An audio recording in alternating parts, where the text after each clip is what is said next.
Are you ready for today's fairy lesson? Today's lesson is about... Who can that be? Ah, Ben Elf. Hello, Nanny Plum. I suppose even an elf might learn something. Thanks, Nanny. Today's lesson is about some important fairy rules. Rule 1. Fairies must look nice. Elves and ladybirds, of course, need not worry about such things. Rule 2. Fairies should never, ever be without their wands. Who knows why? Without wands, fairies can't do magic tricks. Yes, Ben.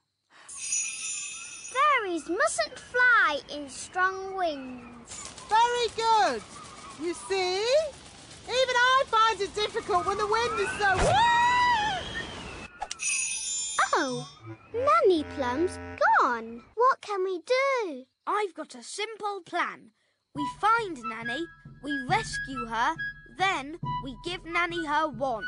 I can do all those things because I'm an elf. Gaston, find Nanny Plum. Hello! How did you find me so quickly? Gaston followed your smell. My smell? For your information, I do not smell.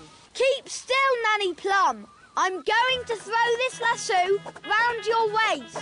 That sounds dangerous. I think I'll just wait for the wind to drop and then I'll fly down. Ben? I'm ready to be rescued now. Fantastic! Giddy up, Gaston! Giddy up! Giddy up! Keep still, Nanny Plum.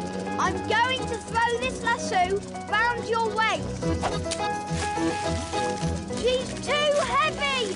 Gaston, pull harder! Woo! Hooray! Now, where was I? Actually, that brings today's lesson to a close. I'm pleased you enjoyed it, Ben, and thank you for rescuing me. Now, children, what do you think I've learnt today? I've learnt it's good to have friends around when you need them, whether they are fairies or elves. Oh, yes, sorry, Gaston, or ladybirds.